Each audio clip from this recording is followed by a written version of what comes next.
ഇന്ന് ഞാൻ പുതിയൊരു വീഡിയോയുമായിട്ടാണ് വന്നിട്ടുള്ളത്. നമ്മുടെ മക്കൾക്ക് വേണ്ടി, അവരുടെ ആരോഗ്യത്തിന് വേണ്ടി, അവരുടെ ആരോഗ്യ സംരക്ഷണത്തിന് വേണ്ടി എന്തെല്ലാം കാര്യങ്ങൾ നമുക്ക് അവർക്ക് ചെയ്തു കൊടുക്കാൻ കഴിയും എന്നുള്ള ചില കാര്യങ്ങളുമായിട്ടാണ് ഞാൻ ഇന്ന് വന്നിട്ടുള്ളത്. ആ വീഡിയോയിലേക്ക് നമുക്ക് പ്രവേശിക്കാം.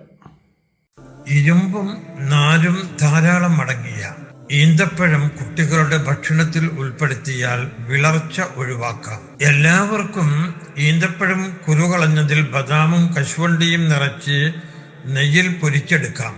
ഈന്തപ്പഴവും തണുത്ത പാലും ചേർത്ത് ഷേക്ക് തയ്യാറാക്കാം. അരിമാവിലേക്ക് ഈന്തപ്പഴം അരച്ചു ചേർത്ത് വട്ടയപ്പം ചുട്ടെടുക്കാം. ഈന്തപ്പഴം അരച്ചതും ചോളമാവും ചേർത്ത് കുറുക്ക് തയ്യാറാക്കാം. മണ്ണിന് നനവ്, ആകാശത്തിന് നീലിമ, കടലിന് ശാന്തത, പൂവിന് സുഗന്ധം. മനുഷ്യന് ആരോഗ്യം, വിനയം, സ്നേഹവും ഉണ്ടാവണം.